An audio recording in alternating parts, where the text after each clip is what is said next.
My name is Ryan Waters for RougeRadio.com, and joining me right now is Adriano Belli. How you doing? Fantastic. Hey, look, recently retired Adriano Belli. Why did you decide to hang him up? Well, I've been so lucky to play this long. I've had a chance to crush quarterbacks in every city of our great country and play for this great league. And I played the game the way I've wanted to play, which is 100 miles an hour. And you get to a point where you can still go 100 miles an hour, but certainly not for 18 games anymore. And, I wanted to walk away from the game knowing that every game I gave it my all. And I'm happy. I feel good. I'm trying not to look like a lineman anymore. Well, how do you get up for games, or how did you get up for games? You mentioned going 100% all the time. How do you get that intensity, that energy each and every week? Boy, I never had the problem getting up for games. Yeah. I mean, I felt so lucky to be out there and to play the game that I love. I mean, I was a defensive lineman. I wasn't a football player. I was a defensive lineman. And I loved that combat. I loved those big piggies on the offensive line trying to rip my head off every game. That was enough incentive to get up for games. So, if anything, you'd have to calm me down on game day. Some of your other teammates maybe not be able to get up for games, or did they do weird things to get up for games where you're looking at them going, why aren't you just full of life because you're playing the game you love? You know what? Everybody's different. I mean, some guys are real pumped and jacked up before the game. Some guys are quiet. The bottom line is there's some guys that are real jacked up before the game, some guys that are real quiet. But at the end of the day, can you get pumped up when that whistle blows or when that first kickoff happens? And can you be out there for 60 minutes or 3 hours, rather, and be pumped up when you're in the middle of things? And it takes all kinds out there. So I've been around calm guys, and I've been around some real hyper guys, too. You're certainly one of the more entertaining personalities in the CFL, and one of the most interesting and entertaining retirement announcements. How long did it take you to plan the tall ship announcement? Well, the Argonauts graciously threw me a party. I felt so lucky. They took care of me. The mayor of Toronto was there, and all for a defensive tackle in the CFL. I felt very gracious for them giving me a send-off this way. It was a celebration of our league and a league that we should be proud of, proud to be a part of, and certainly proud to be a Canadian tradition. Mm-hmm. Yeah, well said. Before your retirement announcement, rumors of you going to Hamilton. How come you didn't pursue that? We entered free agency, and I told Coach Barker, take your time, get some of the young guys that you need on the team. Let's build a good squad. So I wasn't necessarily worried about entering free agency and taking my time in doing so. It just so happened that Hamilton and a couple other teams jumped on board and offered me some contracts. But I was adamant in the fact that I wanted to maintain or either retire as a Toronto Argonaut. Right. And just getting busy in my old age and not being as in good of shape as I used to be helped me make the decision. Would you ever live that one down, going from an Argo to a Ticat? Well, I played for the Tiger Cats for 3 years. Yeah. I gave them some of the best years of my career, and certainly very proud to play for the Tiger Cats. That is a CFL tradition in itself. Oski wee wee, Oski wah wah. I loved killing quarterbacks. Holy Mackinac. How did you come up? Obviously, you're an entertaining guy. How did you come up with your material when you're on the field? Do you pride yourself of getting under the skin of the opposition? Yeah, it's a physical game, but like any professional sport or even playing chess at home with somebody, it's mental. And if you can get under somebody's skin and if you can ruin their confidence for that match, it certainly helps you trying to win the game. So I would always try to get under, number one, the offensive line, but even more important, their quarterback. Playing nose tackle, I was so close to the quarterback. I could breathe on him if I had bad breath. I could screw around with him the whole game. So I'd try to screw around with the quarterbacks. I'd tell them they have pretty eyes, or I'd say, you look so cute in your uniform. Because the quarterback has so much to worry about during a game. Yeah. He's got to worry about different coverages. He's got to worry about different blitzes. And if I can get him worrying about me, then that certainly ups our chances of winning the game. Do you research on these guys to figure out what will press their buttons? You know what? By the end of the first quarter, I think I'd understand what works and what doesn't.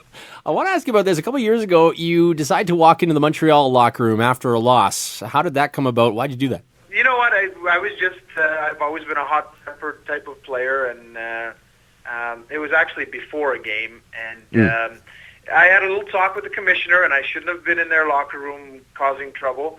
And I believe that's a rule in our CFL rule book now. You're not allowed to enter any opposing team's locker room and cause any trouble. But you know, with all due respect to those guys in Montreal, I've won Grey Cups with them. They're a fantastic crew. But you know, we get heated out there, and hey, we want to rip each other's heads off. But after the game, we want to go for beers together. Looking at that moment, what would be your most memorable moment in your CFL career? Boy, there's so many. I mean, I've got some individual things where I felt like I was some games when you feel like you're in the zone and you're on fire. But more than anything is spending time with the boys and enjoying the combat, the camaraderie combat out there. You know, when it's the fourth quarter and you're exhausted and it's so hot out there and you feel like you're going to collapse, and you look into a guy's eyes like Mike O'Shea and say, hey, I'm here with you, buddy. I'll die with you. Those are the things I'm going to miss the most.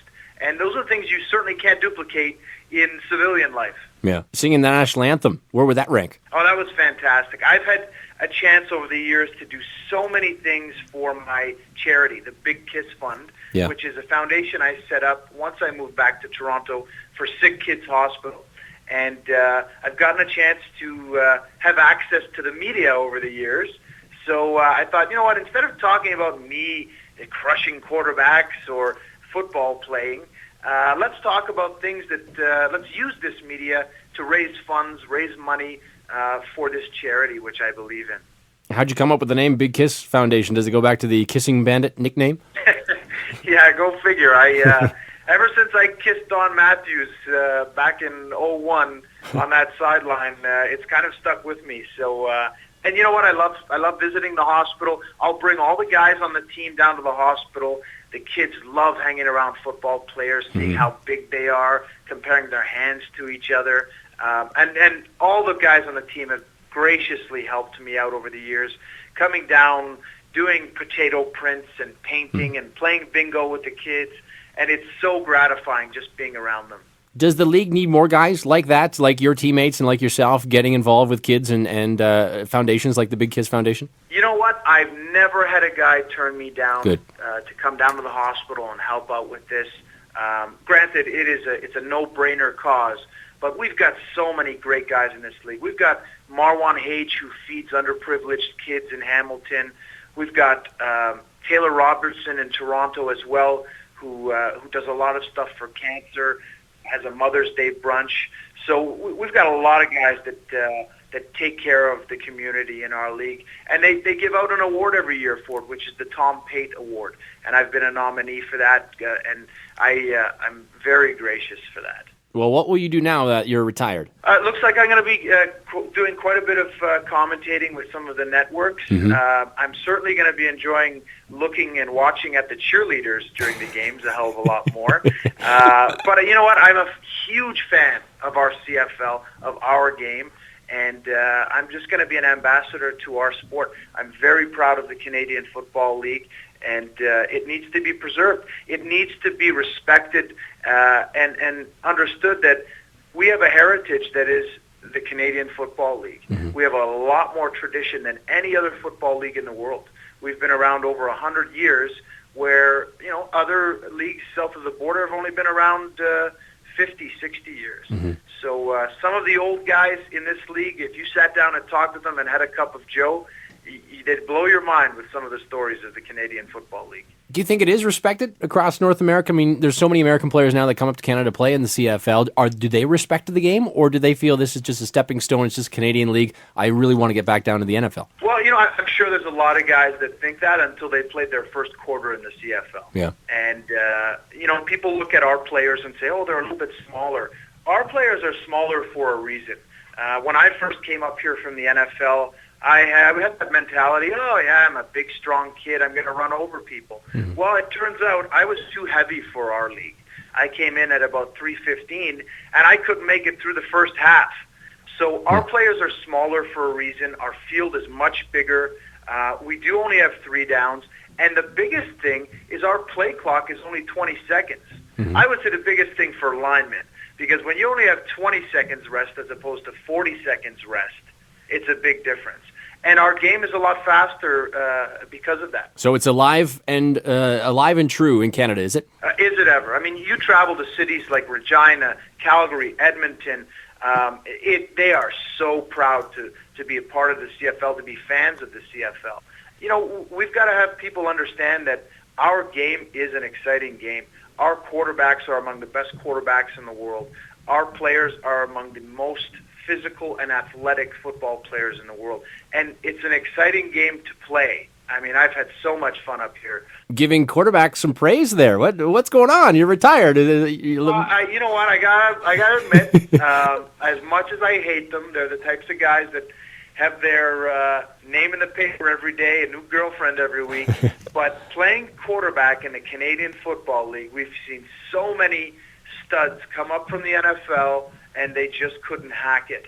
I'm a fan of these new rules of getting some of these Canadian kids from Canadian universities on squads and letting them develop. Sometimes they're in a better situation than an American NFL quarterback because they understand the size of the field, the extra man on the field, which is usually a safety.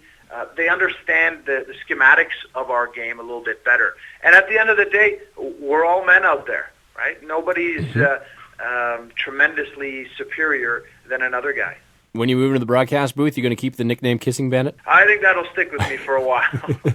Well, thanks so much for joining us, and enjoy retirement. Thank you so much. Big kiss to you, and go CFL, go Argos this year.